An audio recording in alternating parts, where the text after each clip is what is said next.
लवंगा तर आपल्या प्रत्येकाच्याच घरात असतात. आज मी तुम्हाला ह्याच लवंगापासून काही आपल्या घरात आपण असे काही उपाय करू शकतो ज्याने आपल्या जीवनातील बरेच प्रकारची संकट दूर होणार आहे. ग्रह नक्षत्रांच्या दशा आणि दिशेचा परिणाम प्रत्येक व्यक्तीवर पडतो. ज्योतिषशास्त्रामध्ये जीवनातील समस्या संपुष्टात आणण्यासाठी अनेक उपाय सांगितलेले आहेत. त्यांच्या माध्यमातून ग्रहांना शांत करता येते. छोटीशी लवंग ही आरोग्याबरोबरच ज्योतिष उपायांसाठी विशेष लाभदायी ठरते. आता वास्तुशास्त्रानुसार लवंगाचे महत्त्व बघूया. वास्तुशास्त्रात असे मानले जाते की लवंग ही शक्तिशाली सामग्री आहे जी सकारात्मक ऊर्जा आणि आर्थिक समृद्धी आकर्षित करते. त्याचा सुगंध शुद्धता आणि विपुलतेचे वातावरण निर्माण करतो असे मानले जाते. असे म्हटले जाते की जर तुम्ही नियमितपणे पूजेमध्ये लवंगाचा वापर केला तर तुम्ही अनेक समस्या दूर करू शकाल आणि तुमच्या घरात सकारात्मक ऊर्जा टिकवून ठेवू शकाल.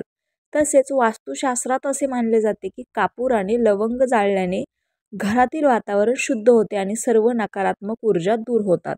लवंग पर्समध्ये ठेवण्याचे फायदे. वास्तुशास्त्रानुसार लवंग समृद्धी आणि आर्थिक कल्याणासाठी चुंबकासारखे कार्य करते असे मानले जाते. जर तुम्ही तुमच्या पर्समध्ये लवंगाचा तुकडा ठेवलात तर पर्स नेहमी पैशांनी भरलेली राहते आणि पैशांची हानी होण्याची शक्यता नसते.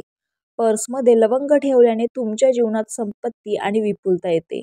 लवंगाचा सुगंध हा सकारात्मक ऊर्जेचा वाहक मानला जातो ज्यामुळे तुमच्या सभोवतालचे वातावरण देखील अनुकूल बनते.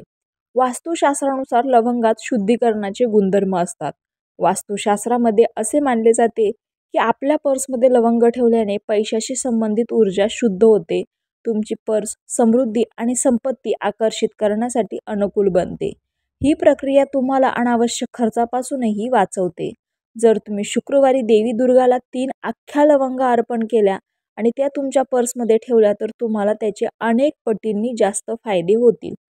लवंगाच्या वापरामुळे राहू केतूचा वाईट प्रभाव कमी केला जाऊ शकतो. कुंडलीमध्ये राहू केतू दोष असेल तर दर शनिवारी लवंगेचे दान केले पाहिजे. तुम्ही शिवलिंगावरही लवंग अर्पण करू शकता.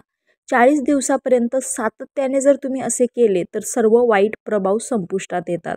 कामानिमित्त बाहेर जात असाल तर घराबाहेर पडताना तोंडामध्ये 2 लवंगा ठेवून बाहेर पडा. तसेच आपल्या इष्टदेवाचं नामस्मरण करताना त्या कार्यात यशासाठी प्रार्थना करा. असं केल्याने तुम्हाला त्या कार्यात यश मिळू शकतं. यश मिळत नसल्यास मंगळवारी मारुतीच्या मूर्तीसमोर चमेलीच्या तेलाचा दिवा लावा. दिव्यामध्ये 2 लवंगा घाला. त्यानंतर हनुमान चालीसेचा पाठ करा. असे जर तुम्ही सलग 21 मंगळवारी केले तर तुमच्या मेहनतीला नक्कीच यश मिळेल. घरात नियमितपणे सुखसमृद्धी राहण्यासाठी. घरात सुखसमृद्धीसाठी 5 लवंगा, 3 कापूर आणि 3 मोठी वेलची घेऊन शनिवारी किंवा रविवारी संध्याकाळी एकत्र जाळा. जेव्हा ज्योत वाढू लागते तेव्हा ती घराच्या सर्व खोल्यांमध्ये फिरवा. पूर्णपणे जळाल्यानंतर त्याची राख मुख्य प्रवेशद्वारावर पसरवा. तुम्हाला हवे असल्यास तुम्ही ही राख पाण्यात मिसळून मुख्य दरवाजावरही शिंपडू शकता. असे केल्याने नकारात्मक ऊर्जा नष्ट होते ज्यामुळे घरात सुखसमृद्धी येते. त्यानंतरील उपाय. 5 कापराच्या वड्या आणि 5 लवंगा लाल रंगाच्या कपड्यात बांधून देवी लक्ष्मीच्या चरणांना स्पर्श करून घरातील धनस्थानात ठेवा म्हणजे तिजोरीत ठेवा. यामुळे देवी लक्ष्मी प्रसन्न होईल ज्यामुळे घरामध्ये समृद्धी सुनिश्चित होईल. जीवनात कोणत्याही क्षेत्रात यशस्वी होण्यासाठी लवंग आणि कापूर सोबत सुपारीचा हा उपाय अधिक प्रभावी मानला जातो.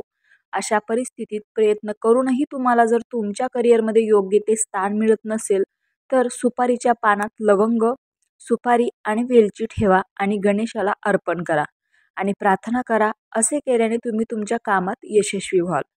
जर एखाद्या महत्त्वाच्या कामात यश मिळवायचे असेल तर एका लिंबावर 4 लवंगा टोचून ओम श्री हनुमतेय नमः ह्या मंत्राचा 21 वेळा जप करा. तो लिंबू आपल्याजवळ ठेवा.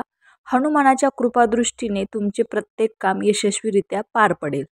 अडथळे येत असलेले काम पूर्ण करण्यासाठी एखादं काम तुम्ही हाती घेतलं परंतु त्यात जर अडथळे येत असेल तर हा उपाय अतिशय उत्तम आहे.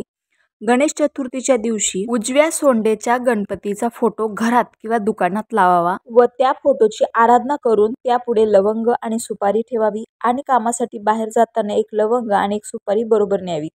नंतर लवंग चोखून सुपारी पुन्हा जागेवर ठेवून द्यावी. जर तुम्हाला गर्भधारणेची अडचण असेल किंवा त्याची समस्या वाटत असेल तर तुम्ही लवंगाचे पाणी पिण्याचा उपाय नक्कीच वापरून पाहू शकता. दर महिन्याच्या हिशोबाने एकदा जरी पिलं तरी काही अडचण नाही, किंवा दर दिवसाआड किंवा दर हप्त्याला एकदा हा उपाय करणे अत्यंत खूप सोपे आहे. सगळ्यात आधी पूर्ण रात्रभर अर्धा मूठ लवंग काचेच्या ग्लासमध्ये गरम पाण्यात भिजवत ठेवावा. पुढच्या दिवशी लवंग चांगल्या प्रकारे उकळून घ्यावा. गरज असल्यास पाण्याची मात्रा वाढवावी. जवळपास 15 मिनिटापर्यंत पाणी उकळवावं. पाण्याचा रंग बदलल्यावर गॅस बंद करावा. पाणी थंड झाल्यावर गाळणीच्या मदतीने गाळून घ्यावं. अशा प्रकारे तयार झाले तुमचे लवंग पाणी. रामकृष्ण हरी.